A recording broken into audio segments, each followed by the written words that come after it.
할렐루야. 네. 2024년 7월 첫날 특별한 새벽 기도에 오신 신촌 의료원교회 성도 모두에게 새로운 도전의 역사가 일어나기를 주님의 이름으로 축원드립니다. 그 새로운 도전을 하는 이 후반은 우리의 길에 하나님께서 홍해를 가르는 역사가 일어나고, 그리고 나를 둘러싸고 있는 모든 문제들이 여리고성이 무너져 내린 것 같이 무너지고 열리는 은혜가 있기를 또한 주님의 이름으로 축원드립니다. 우리를 넘어지게 하고 혼란스럽게 하고 때로는 불안하게 하는 악한 역사들이 있어요. 근데 성경 뭐라고 이야기하냐면 일곱 길로 이것들이 물러난다라고 하는데, 그 일이 일어나기를 주님의 이름으로 축원드립니다. 가난과 저주가 축복의 역사로 바뀌기를 축원합니다. 다른 일이 잘 되는 것 같아도 우리가 영적 원리가 깨어지면 무너지는 것들이 있어요. 그거는 한순간입니다. 오늘 먼저 우리가 생각해야 될 것이 뭐냐면 바로 영적 차원의 일이에요. 이 후반기는. 그래서 모든 생활에 영적 차원의 것들을 회복하면, 범사에 우리가 영의 것들을 도모하기 시작하면 하나님이 풍성한 축복으로, 또 참 질서의 삶으로, 하나님이 영적으로 우리를 참 만족해 하는 삶으로 우리를 인도케 하실 줄 믿습니다. 열왕기상 3장에 보면 솔로몬의 이야기가 나옵니다. 그가 21살의 왕이 되는데 왕으로서 해야 할 일이 너무 많은 거예요. 근데 하나님 앞에 나가서 1000번제를 드리며 그가 간절히 기도하기를 시작합니다. 그때 하나님께서 응답하시기를 너는 내게 구하라. 내가 내게 무엇을 줄까? 그때 솔로몬은 이렇게 구합니다. 하나님이여, 나에게 지혜로운 마음을 주옵소서. 이 지혜로운 마음이란 원어로 그대로 직역하면 듣는 마음을 이야기하는 거예요.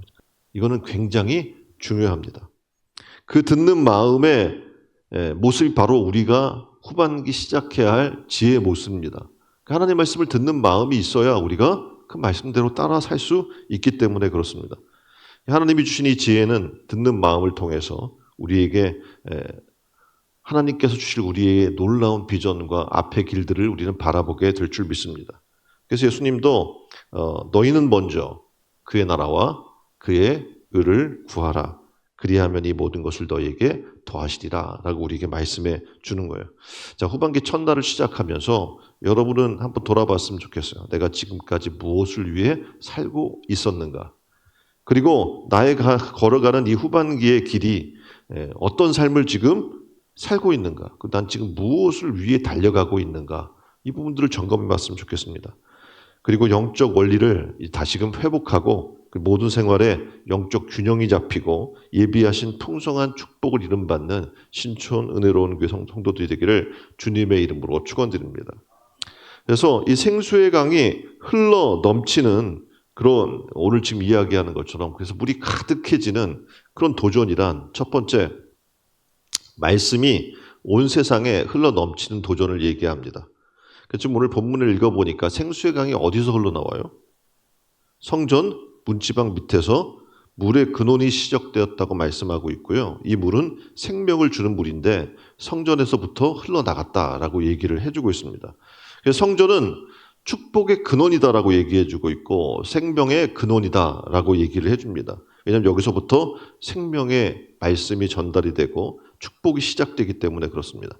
그래서 그림에 보면 예루살렘에서부터 시작됐다고 얘기했는데, 지금 지도를 보시면 예루살렘에는 강이 있나요, 없나요? 예? 예루살렘에 강이 있어요, 없어요? 지금 물이 흘러나왔다고 하는데 강이 없잖아요. 그림을 보면. 그렇죠? 요단강은 저 우편에 지금 보면 그림에 있는 거예요. 예루살렘에는 없어요. 강이 또 없고 물도 없고 아무것도 없단 말입니다. 그런데 이 생수의 강은 신령한 은혜의 강을 의미하고 바로 말씀을 의미하는 거예요. 하나님의 말씀이 이 예루살렘으로부터 선포되고 그 말씀이 흘러 지금 우리의 가정에, 이웃에, 세계 열방에 그 말씀이 어떻게 해요? 전달되는 것을 얘기해 주는 겁니다. 그래서 하나님 말씀이 힘있게 역사가 되도록 바로 내게로부터 말씀이 임하고, 그 말씀이 가정에 임하고 이웃에게 임하고 세계 열방에 이 말씀이 선포되는 도전이 후반기 일어나기를 주님의 이름으로 축원드립니다. 그래서 이 말씀이 가정에 들어가야 돼요.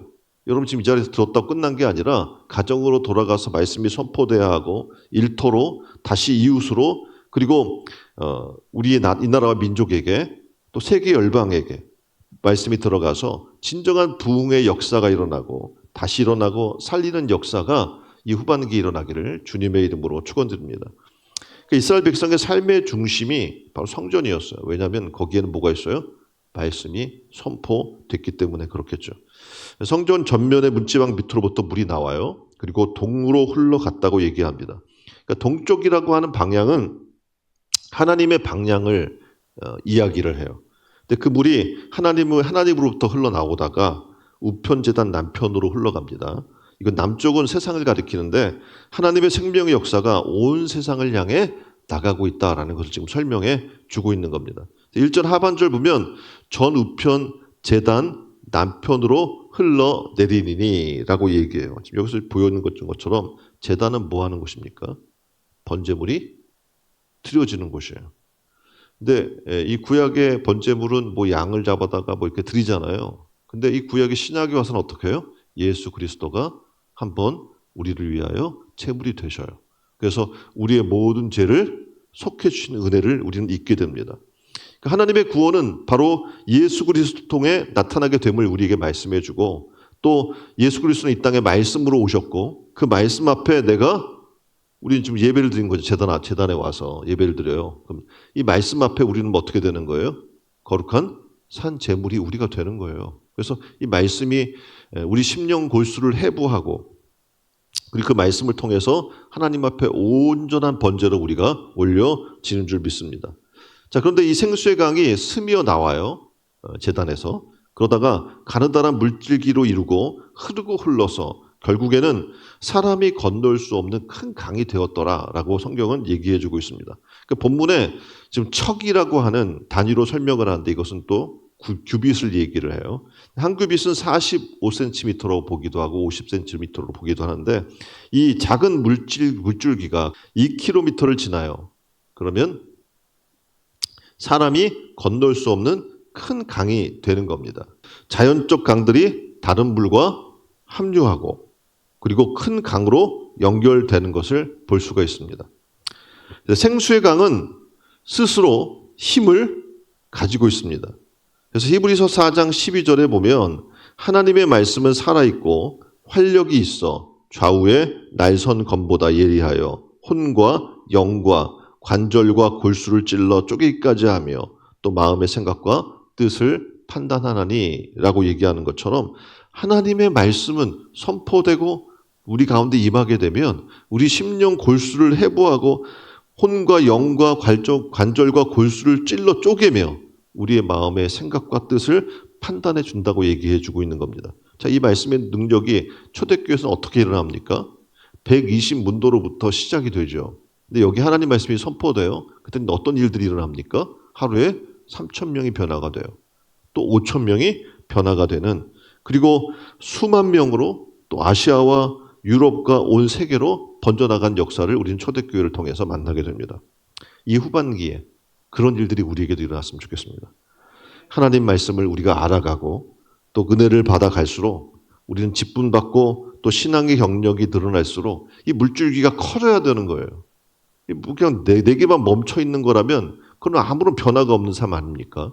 그래서 말씀이 이 물줄기가 성전으로부터 시작돼서 점점 무릎에 차고 또 허리에 차고 우리가 거길 헤엄칠 정도의 그런 은혜의 역사들이 우리 가운데 있기를 주님의 이름으로 축원드립니다.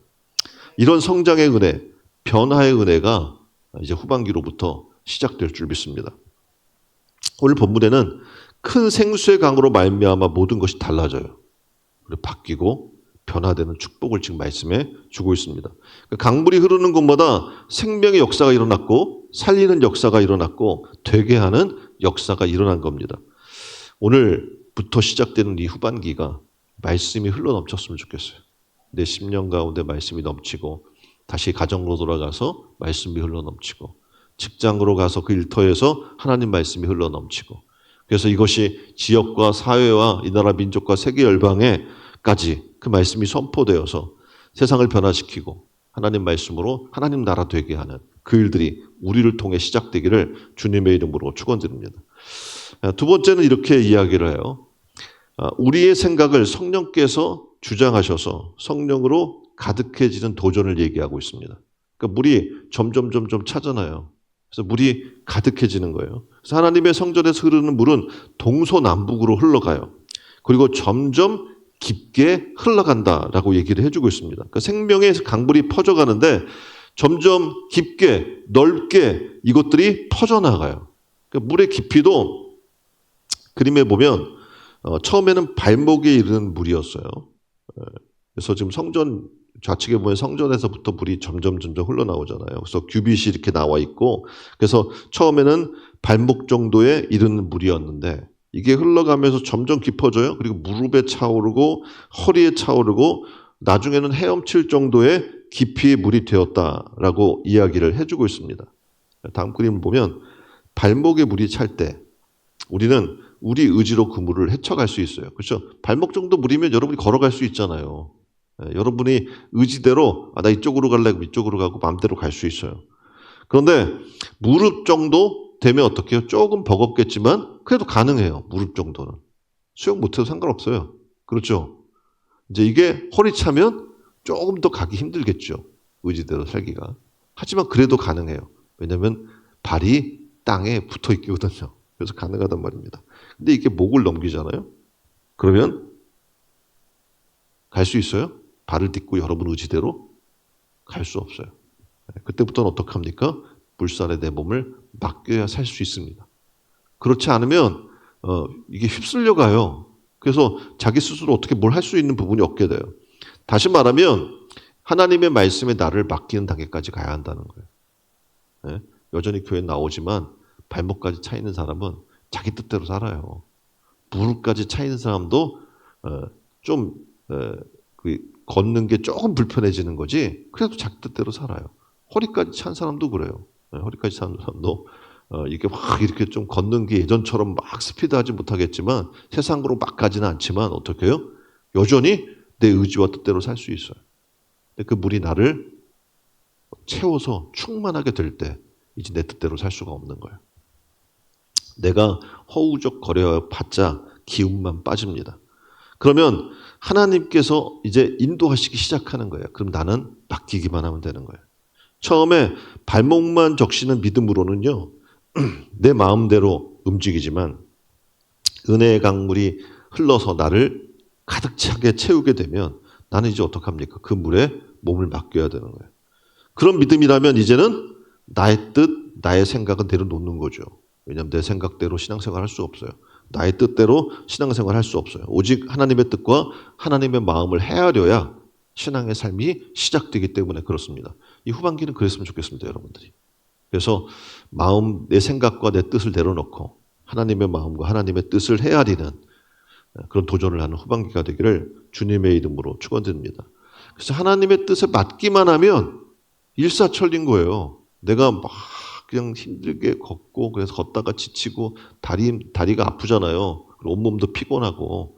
근데 감사하게 어제 같이 모여서 뭐 풋살도 하고 막 하셨는데 못 오면 어떻게 하나 나이 드셔가지고 힘들게 그거 하고 걱정했는데 또 와서 앉아 계시네. 하나님 안에서 우리가 육신은 그래요. 연약해요.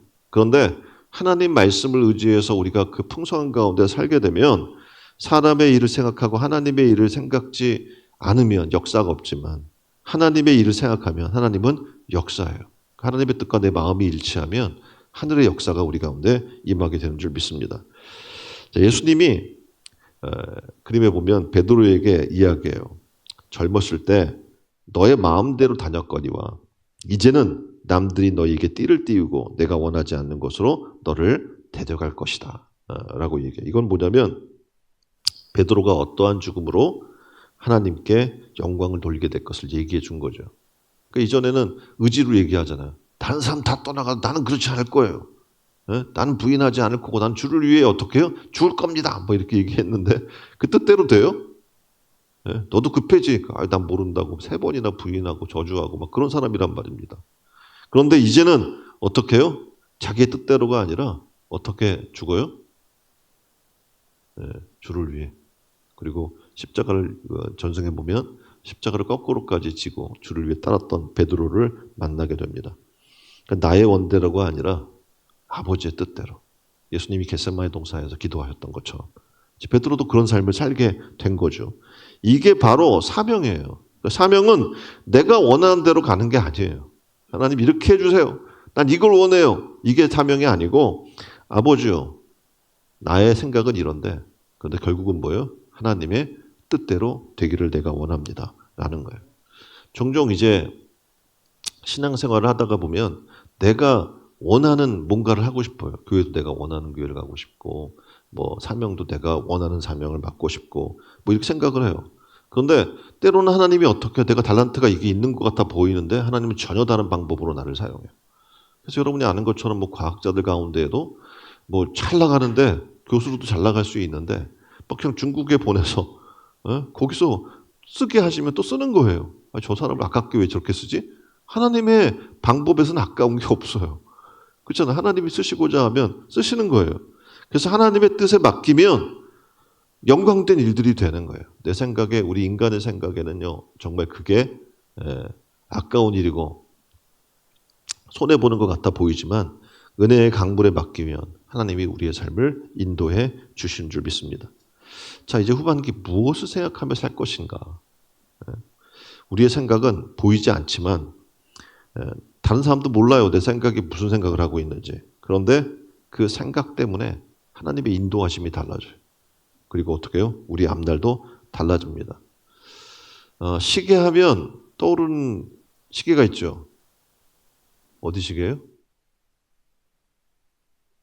스위스 지금 얘기하시잖아요. 그러니까 스위스가 여러분이 아는 것처럼 이제 기계적인 그런 뭐 안에 하나 부품 하나 이렇게 세세하게 만들어서 장인들이 많아요. 그래서 어떻게 보면 세계적으로 유명한 시계예요. 근데 이 시계를 시계 산업을 무너뜨린 한 사람이 있는데 누구냐면 디지털 시계를 개발한 거예요. 그게 누구냐면 스위스 사람이에요.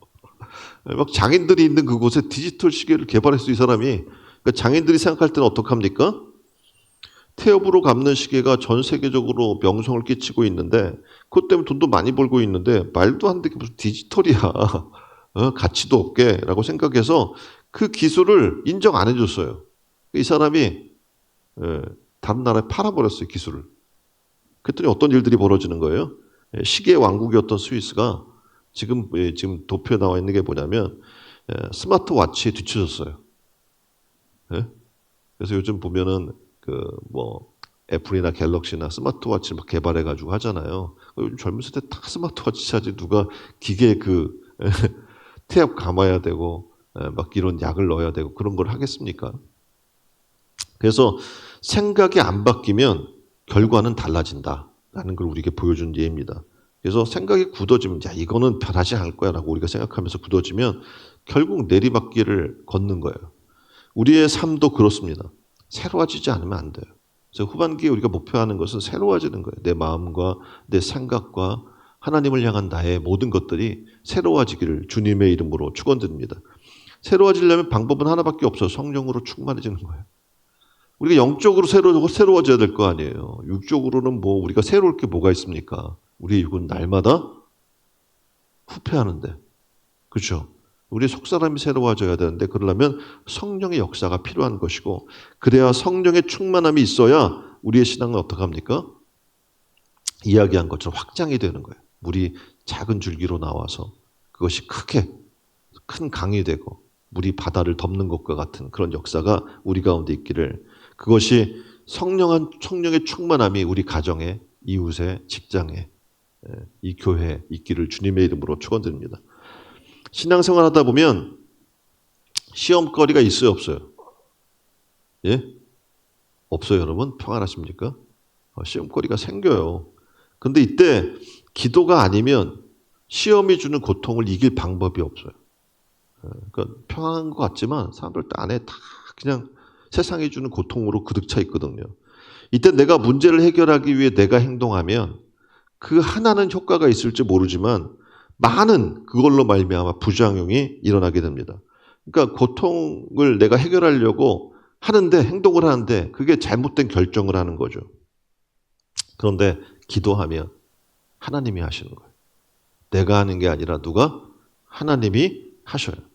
그래서 주님께서 행하시는 것을 우리는 경험하게 돼요. 하나님의 일들을 우리가 지금 이제 세상 속에서 살아나가는데, 근데 그때 이 문제를 해결해야 돼. 내가 막 발버둥 치면 거기서 그 하나의 문제는 해결되는 것 같은데 문제 위에 또 뭐가 있어요?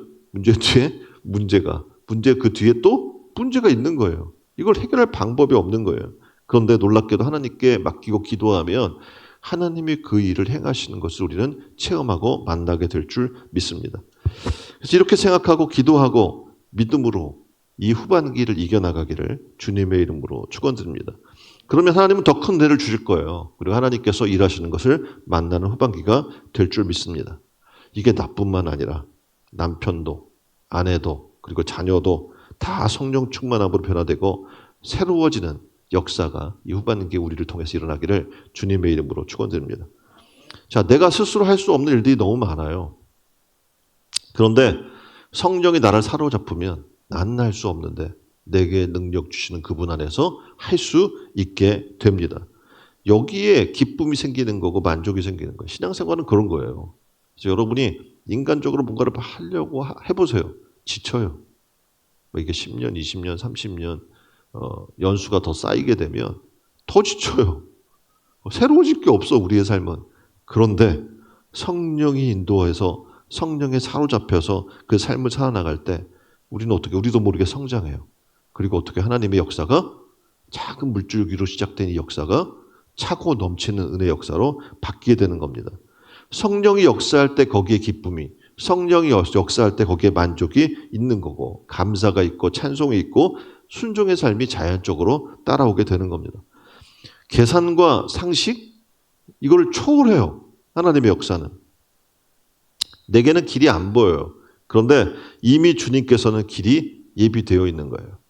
예, 여러분이 아는 것처럼 아브라함이 아들 이삭을 바치라고 이야기할 때 길이 안 보여요.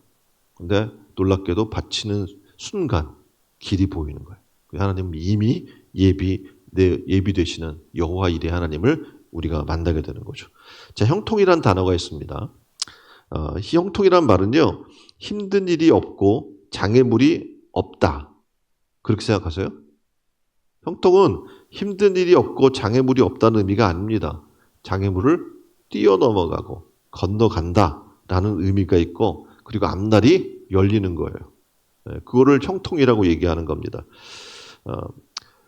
로리 베스 존스가 쓴 주식회사 예수라는 책이 있어요. 이 책에 보면 예수님의 성공에 대한 정의를 이렇게 내립니다. 성공이란 이거다. 하나님이 하나님 뜻대로 하시는 것. 그게 뭐예요? 우리 인생의 성공인 거예요. 이해 안 돼요? 하나님이 하나님 뜻대로 하시는 것. 그게 뭡니까? 성공적인 삶인 거예요. 그러니까 성공은 하나님 뜻대로 하는 거예요. 우리가. 그럼 하나님 나라가 이루어져요. 여러분이 갈구했던 모든 것들이 하나님 뜻대로 되면 되는 거예요. 그렇죠? 예수님이 이 땅에 오신 목적이 있는데 만일 예수님이 그 인간적 육신을 갖고 있어서 이 쓴자를 맛보기 싫어요. 죽기 싫어. 고통받기 싫어. 그래서 이 쓴자를 피해갔다면 하나님의 역사가 이루어져요? 이루어지지 않아요. 우리 인생이 구원받을 수 있습니까? 구원받을 수도 없었어요. 근데 하나님의 뜻대로 되니까 어떻게 해요? 예수님이 사망 권세를 이기고 승리하신 거예요. 그렇잖아요. 그러니까 우리 인간적 생각은 어떻게 보면 성공할 수 없어요. 나만 이기적인 욕망을 조금 달성할 수 있지만 그건 성공이라고 얘기하지 않습니다. 하나님 뜻대로 하면 안 되는 것 같지만 길이 열리고 장애물이 있지만 건너가게 되고 넘어가게 되고 결국은 이루고 말게 하신다는 것이 하나님의 말씀입니다. 자, 이게 우리가 이제 이 후반기를 살면서 이를 악물고 한번 나가 보십시오. 네? 잇몸만 내려앉습니다.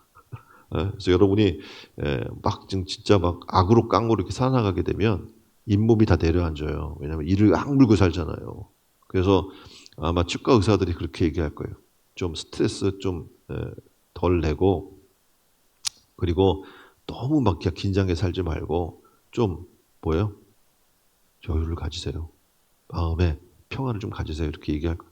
그러니까 결국은 정신적인 문제예요. 마음의 문제예요. 이게 뭐 잇몸이 내려가는 게 여러분이 뭐 그 몸이 약해서 그런 게 아니라 신경을 하도 거기다 곤두세우니까 몸이 그렇게 약해지는 겁니다. 다시 말하면 내가 그렇게 어금니에 꽉 문다고 뭐가 변화지지 않아요. 은혜는 주님의 은혜로부터 시작이 되는 줄 믿습니다. 지금 환경과 여건은 나의 형편과 처지는 낙심입니다. 그런데 소망이 보이지 않지만 이제 주님만 바라보며 사는 이 후반기가 되기를 주님의 이름으로 축원드립니다. 잠언의 말씀처럼 후반기를 주님께 맡겨 버리십시오. 그러면 하나님께서 여러분이 계획하신 일들을 주님께서 이루고 성취시킬 줄 믿습니다. 함께 기도했으면 좋겠습니다. 말씀이 온 세상에 흘러넘치게 하는 도전이 있게 하여 주옵소서. 우리의 생각을 성령께서 주장하셔서 물이 바다 덮음같이 성령으로 가득해지는 이 후반기가 되게 해달라고 우리 한 목소리로 기도합니다. 기도하겠습니다.